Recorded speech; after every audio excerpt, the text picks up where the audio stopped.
सवाल अच्छा है, बहुत बहुत अच्छा है, लेकिन आपको एक चीज समझनी पड़ेगी। जैसे एक्स वाई का न्यूनतम मान पूछा है, मैं ये कह रहा हूँ अगर मेरे से एक्स वाई का मैक्सिमम मान पूछा होता, दो चीजों का मल्टीप्लीकेशन जब मैक्सिमम हो तो तब होता है जब एक्स बराबर वाई हो। ये चीज आपको पता होगी। अच्छा, मैं अगर एक्स वाई का मैक्सिमम मान निकाल रहा हूँ और अगर मैं इसी में माइनस लगा दूं तो ये मिनिमम मान हो जाएगा। मानते हो ये बात या नहीं? अगर किसी चीज का मैक्सिमम मान 36 है, मैं माइनस लगा के मिनिमम कह सकता हूँ।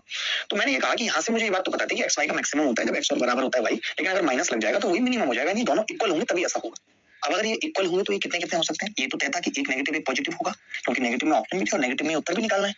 तो आपने कहा कि जी अगर मैं इसे 6 ले लूं और ये -6 तो ये बाहर आ जाएगा नहीं। अब बराबर लेना ही था। जैसे कई लोग क्या करेंगे, ट्रायल करेंगे, 1 और -11 लेंगे। नहीं करना ट्रायल भाई, ये दोनों जब बराबर होंगे, बस ये बराबर कैसे हैं आप ये समझ लीजिए। ये मॉड बराबर है। एक्स वाई का कोई न्यूनतम मान अगर पूछे आपको तो मॉड एक्स बराबर मॉड वाई पे आएगा, यानी इनका मैग्नीट्यूड इक्वल होगा। एक 6 दूसरा -6 हो सकता है, बट वो इक्वल होना चाहिए। ठीक है, तो आपने कहा एक 6 है और एक -6 है, ये -36 आ गया। यही उत्तर है, D is the correct answer. अच्छा सवाल है, वरना इसमें भी बच्चे फंस जाते हैं, अलग अलग तरीके से दिमाग लगाते हैं। तो आप अलजेब्रा में ये चीज पढ़ते हैं कि एक्स और वाई न्यूनतम तब होता है जब एक्स बराबर वाई। तो ये मिनिमम कब होगा? जब मॉड एक्स बराबर मॉड वाई। ठीक है, मॉड एक्स बराबर मॉड वाई।